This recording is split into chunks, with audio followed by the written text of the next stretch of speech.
Hello students, welcome to first chapter of biology life processes. और आज ये हमारा है सेकंड लेक्चर, जिसमें हम बात करने वाले हैं न्यूट्रिशन के बारे में। इससे पहले वाले लेक्चर में हम लोगों ने बात की थी लाइफ प्रोसेसेस के बारे में और एनर्जी के बारे में। मैंने आपको बेसिक सा इन्फॉर्मेशन दिया था कि लाइफ प्रोसेसेस होता क्या है, एनर्जी क्या होती है। इस लेक्चर में हम डिटेल में बात करेंगे लाइफ प्रोसेसेस के बारे में। और आज का टॉपिक जो हमारा है न्यूट्रिशन, और ये बहुत अमेजिंग टॉपिक है न्यूट्रिशन। तो हम अपने वीडियो को स्टार्ट करते हैं।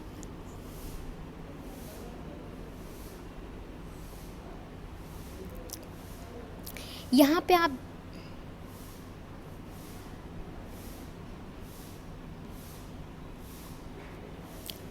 पे आप देख सकते हैं कि मैंने 3 पिक्चर्स लिए हैं।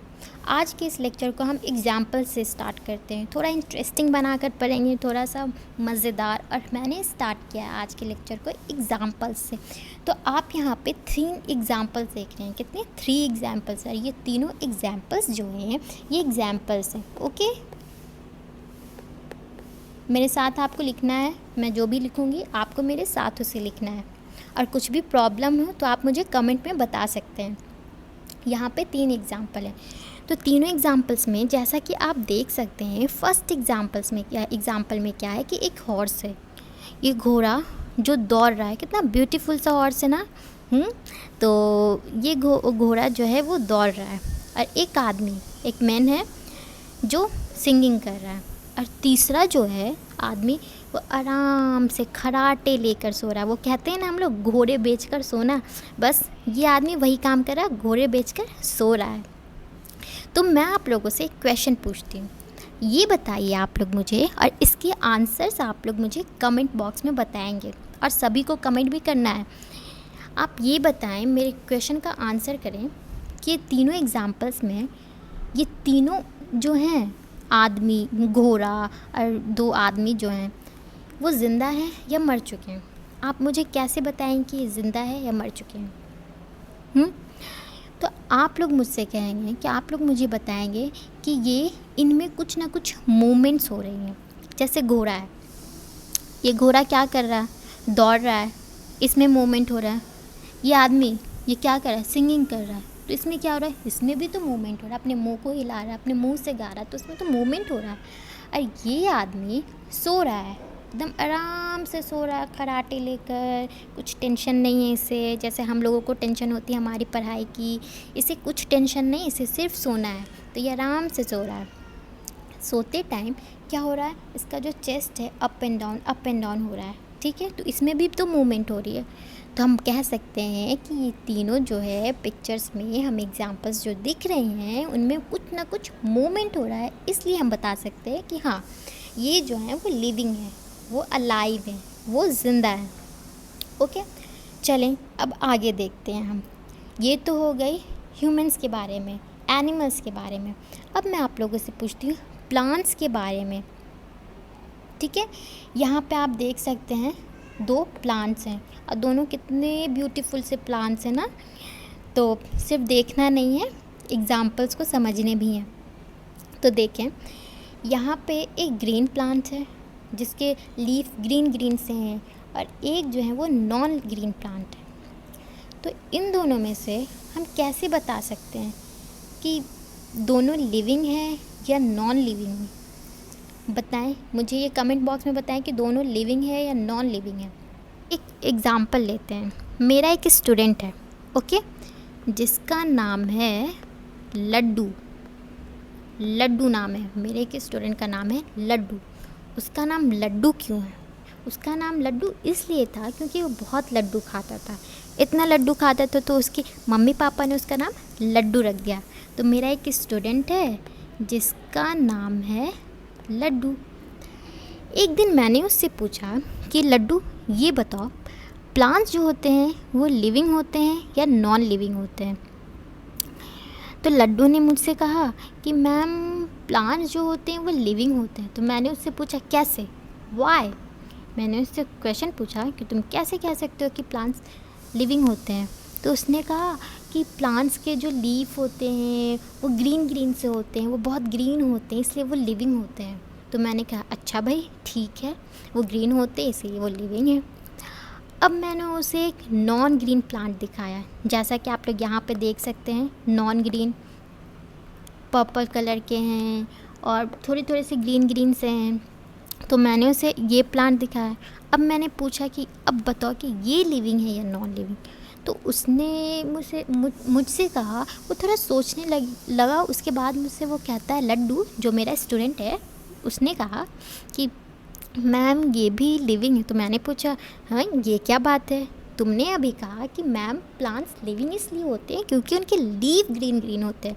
अब तो ये जो प्लांट है वो तो नॉन ग्रीन है, उसका लीफ इसका लीफ जो है वो ग्रीन नहीं है, वो नॉन ग्रीन है, तो तुम कैसे कह सकते हो कि ये लिविंग है। तो उसके बाद उसने मुझे बताया कि मैम यहाँ पे एक पिक्चर आप देख सकते हैं, जैसा कि यहाँ पे आप पिक्चर देख रहे हैं। तो उसने मुझसे बताया, लड्डू ने मुझसे बताया कि मैम कुछ दिनों पहले ना मैंने सनफ्लावर का एक प्लांट लगाया। ओके, तो वो कुछ महीनों पहले मैंने जब लगाया, उसके बाद मैंने उसमें पानी दिया, यहाँ देखें पानी और सनलाइट, तो वो जो प्लांट है वो उसमें ग्रोथ होने लगी। उसने उसमें ग्रोथ देखा, जैसा आप यहाँ पे देख सकते हैं। यहाँ पे क्या हुआ, सीडलिंग, ये सीडलिंग बन रहा है। और ये क्या है, ये प्लांटलेट बना। और यहाँ से क्या हो रही है, ग्रोथ हमें देखने को मिल रहा है। क्या देखने को मिल रहा है हमें, ग्रोथ। प्लांट में क्या देखने को मिल रहा है, ग्रोथ, जिससे हमें क्या पता चल रहा है कि प्लांट में भी ग्रोथ होती हैं और प्लांट क्या होते हैं, लिविंग होते हैं। तो हम लोगों ने क्या जाना कि किसी भी लिविंग थिंग में मूवमेंट या ग्रोथ देखने को मिलता है तो हम उसे क्या कहते हैं, लिविंग कहते हैं कि हाँ ये ज़िंदा है। बट मेरा अभी भी एक क्वेश्चन है कि अगर हमें किसी चीज़ में मूवमेंट ना देखने को मिले और ग्रोथ नहीं देखने को मिले तो हम कैसे बता सकते हैं कि वो लिविंग है या नॉन लिविंग। आप क्या कह दोगे कि वो नॉन लिविंग है। जैसे एग्जांपल में एक प्लांट को लेते हैं, एक ट्री को लेते हैं, मैंगो ट्री को लेते हैं, ठीक है। मेरे घर के सामने एक बहुत बड़ा सा बागीचा है और उसमें एक मैंगो ट्री है। एक दिन मैंने देखा कि वो मैंगो ट्री अपनी जगह पर खड़ा है। दूसरे दिन मैं देखती हूँ कि वो मैंगो ट्री जो है मेरे घर के दरवाजे पे खड़ा है, ठीक है। ऐसा हो सकता है, आप लोग बताएं ऐसा हो सकता है, कमेंट में मुझे बताना कि ऐसा हो सकता है या नहीं, आप लोगों के साथ हुआ है या नहीं। आप लोगों के साथ हो भी सकता है, पर मेरे साथ तो ऐसा कभी नहीं हुआ है कि मैंने किसी प्लांट ट्री को अपने घर के सामने देखा या कहीं भी देखा और नेक्स्ट डे वो मेरे दरवाजे पे आके खड़ा हो गया। ऐसा हो तो नहीं सकता है। तो इसीलिए हम ये नहीं कह सकते कि जो मूवमेंट नहीं करता है, जो ग्रोथ नहीं कर रहा है, मतलब कि कर रहा है लेकिन हमें वो दिख नहीं रहा है, वो विजिबल नहीं है, तो वो नॉन लिविंग है। ऐसा हम नहीं कह सकते। वो भी लिविंग होता है बट वो हमें दिखता नहीं है। समझ आई आप लोगों को। ओके, तो हम नेक्स्ट बात करते हैं कि ये यहाँ पे आप लोगों को ये जो चीज़ दिख रही हैं ये सभी एनसीईआरटी की हैं, क्योंकि हम एनसीईआरटी के बुक से ही पढ़ेंगे और एनसीईआरटी पढ़ना इज़ वेरी इंपॉर्टेंट। तो हम स्टार्ट करते हैं कि we need to think of some sort of movement either growth related or not as common evidence for being alive। यहाँ पे लिखा है कि हमें ये सोचना चाहिए कि कुछ sort of movement चाहे growth related हो या movement से related हो, ये common evidence नहीं है alive होने के लिए। Some animals can breathe without visible movement। यहाँ पे ये चीज़ है कि कुछ animals जो हैं without visible movement, मतलब कि हमें मूवमेंट नहीं दिखता कि वो सांसें ले रहे हैं नहीं ले रहे हैं, बट वो लिविंग होते हैं। अब आगे देखते हैं। So using visible movement as the defining characteristic of life is not enough. यहाँ पर है कि हम विजिबल मूवमेंट को लेकर एक डिफाइनिंग कैरेक्टरिस्टिक लाइफ का कह दें तो ये ज़रूरी नहीं है। हम ये नहीं कह सकते हाँ कि विजिबल मूवमेंट के बेसिस पे हम किसी को लिविंग और नॉन लिविंग डिफ्रेंशिएट नहीं कर सकते हैं। जैसे एग्ज़ाम्पल में एक आदमी जो सो रहा है, तो हम इसे ये नहीं ना कह सकते कि हाँ उसमें कोई मूवमेंट नहीं हो रही है, उसमें कोई ग्रोथ नहीं हो रहा, तो वो लिविंग नहीं है, वो मर चुका है। ऐसा नहीं हो सकता। वो सांसें लेता है, वो ब्रीथ करता है, बट वो कभी कभी विजिबल नहीं होता। प्लांट्स, ठीक है, ट्रीज़, उनमें मूवमेंट नहीं होती, ग्रोथ नहीं दिखती। इसका मतलब ये नहीं कि वो नॉन लिविंग है, वो लिविंग होते हैं। अब आगे देखते हैं। Living organisms are well organised structures, they can have tissues, tissues have cells, cells have smaller components in them and so on. यहाँ पे बोला जा रहा है कि जो लिविंग ऑर्गेनिज्म होते हैं वो वेल ऑर्गेनाइज्ड स्ट्रक्चर्स होते हैं। उनका जो स्ट्रक्चर होता है वेल ऑर्गेनाइज्ड होता है। सबसे ऑर्गेनाइज्ड स्ट्रक्चर की बात करें तो लिविंग ऑर्गेनिज्म का है। एनिमल्स के, और हम जो लिविंग बीइंग है वो भी एनिमल्स में आते हैं। एनिमल्स में कैसे आते हैं, आप लोगों ने क्लास 9th में पढ़ा होगा एनिमल किंगडम के बारे में। एनिमल किंगडम में हम ह्यूमन आते हैं, तो एज अ ह्यूमन, हम जो ह्यूमन हैं हम लोग भी एक जानवर ही हैं। ओके, तो यहाँ पे कहा जा रहा है living organism are well organised structure, they can have tissues, कि उनके पास टिश्यूज़ होते हैं, उनके पास टिश्यूज़ हैव सेल्स, टिश्यूज़ के पास सेल्स होते हैं। क्या मतलब क्या है इसका, कि जो सेल्स होते हैं सेल्स से ही टिश्यूज़ बनते हैं, इसीलिए यहाँ है tissues have cells. Uh cells have smaller components in them, uh cells के पास छोटे छोटे कंपोनेंट होते हैं। Okay, and so on. Because of the effect of environment, this organised order nature of living structure is very likely to keep breaking down over time. Okay, अब यहाँ देखते हैं, if order breaks down the organism will no longer be alive. अगर ये order, ये well organized structure, ये order break down हो जाता है, ठीक है, इनमें कुछ प्रॉब्लम्स आ जाती हैं, तो नो लॉन्गर बी अलाइव, ज़्यादा लंबे समय तक हम जिंदा नहीं रह सकते। अगर इस ऑर्डर में कुछ ब्रेकडाउन आ गया, कुछ प्रॉब्लम्स आ गई। Okay, so living creatures must keep preparing and maintaining their structure. तो यहाँ पर है, तो लिविंग क्रिएचर्स जो हैं, जो हम हैं लिविंग क्रिएचर्स, ठीक है, जितने भी लिविंग क्रिएचर्स है उनका रिपेयर होना, मेंटेन होना, उनके स्ट्रक्चर को बहुत बहुत इम्पॉर्टेंट है। तो हमारे मेंटेनिंग और रिपेयरिंग स्ट्रक्चर को रखने के लिए हमें एनर्जी की ज़रूरत होती है, हमें फूड की ज़रूरत होती है, हमें न्यूट्रिशन की ज़रूरत होती है। तो हमें ये सब चीज़ें किस चीज़ से मिलती हैं, खाने से मिलती हैं। तो हम आज की लेक्चर को स्टार्ट करते हैं। हमारा टॉपिक जो है न्यूट्रिशन, बट न्यूट्रिशन को पढ़ने से पहले हम मेटाबॉलिज्म के बारे में बात करेंगे कि व्हाट इज़ मेटाबॉलिज्म। मेटाबॉलिज्म है क्या, पता है, जब मैं भी आप लोग जितनी थी तो मैं भी बहुत कंफ्यूज होती थी कि मेटाबॉलिज्म क्या है, मेटाबॉलिज्म के टाइप्स क्या क्या है। एक एनाबॉलिज्म है, एक कैटाबॉलिज्म है, और ये मेटाबॉलिज्म। सो या स्टार्ट करते हैं मेटाबॉलिज्म के बारे में। यहाँ पे पहले डेफिनेशन से स्टार्ट करते हैं कि लिखा क्या है। Metabolism is a term that refers to all chemical processes और changes in your body at the cellular level. क्या क्या रहा है ये कि मेटाबॉलिज्म एक टर्म है जो रिफ़र करता है जितनी भी केमिकल प्रोसेस और चेंज हो रही है हमारे बॉडी में एट सेल्यूलर लेवल पे, सेल के लेवल पे यहाँ पे बात की गई है, सेल के लेवल पे। तो हमें ये क्या पता चलता है, मेटाबॉलिज्म जो है वो सेल्यूलर लेवल पर होती है। ओके, और हमारे बॉडी में जितने भी केमिकल प्रोसेस हो रहे हैं ना और चेंजेस हो रहे हैं वो मेटाबॉलिज्म कहता है। केमिकल प्रोसेसेस क्या है, हम जो खाना खा रहे हैं उसका ब्रेकडाउन हो रहा है तो वो भी एक केमिकल प्रोसेस है। हमारे बॉडी में जितनी भी फंक्शंस हो रही हैं ना वो सब केमिकल प्रोसेस होती हैं। तो ये जितनी भी केमिकल चेंज होता है हमारे बॉडी में, जितनी भी केमिकल चेंजेस होती हैं वो क्या कहलाती हैं, मेटाबॉलिज्म। और मेटाबॉलिज्म जो है वो सेल्यूलर लेवल पे होता है। अब हम आगे देखते हैं कि metabolism is the sum of the chemical reaction that take place within each cell of a living organism and that provide energy for vital processes and for synthesizing new organic material।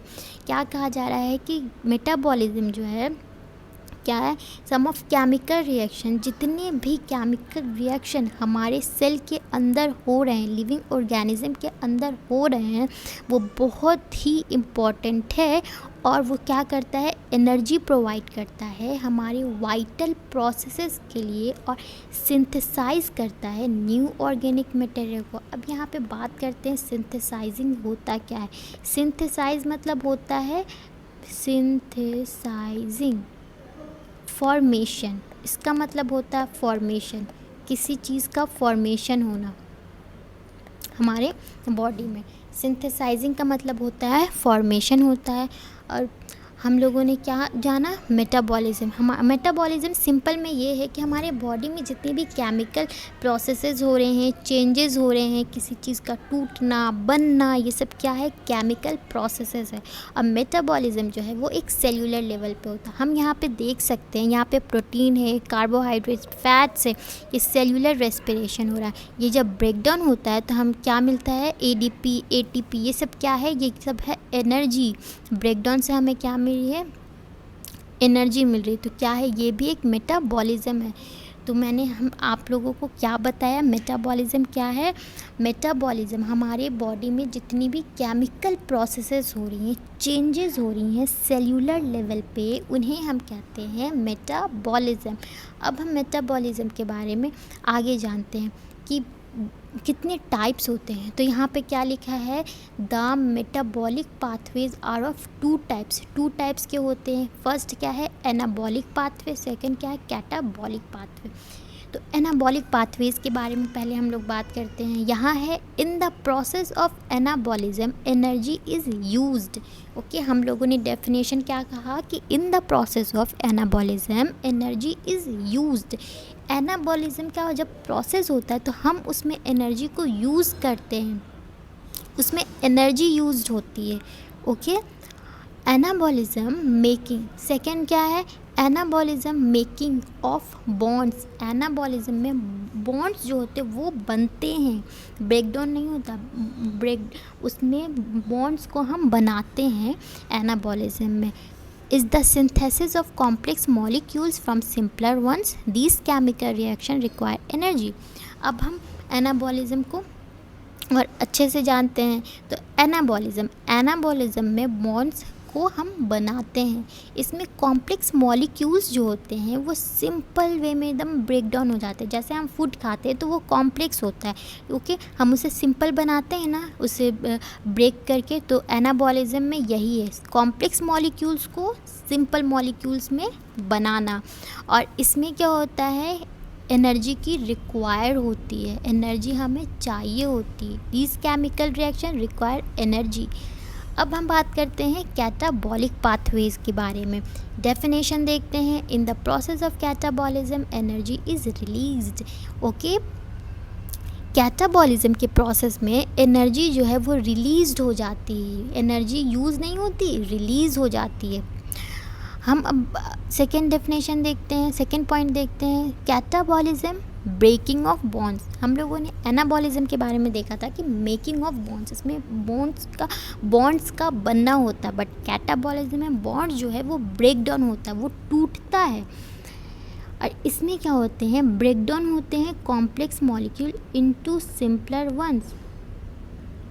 इसमें breakdown है, breakdown of complex molecule into simpler ones. और इसमें anabolism में क्या है, anabolism is the synthesis of complex molecule. Synthesis of क्या, formation मैंने पीछे आपको बताया था कि सिंथेसिस मतलब होता है फॉर्मेशन, बनना, formation. Okay, synthesis of complex molecules from simpler ones, synthesis of complex molecules from simpler ones।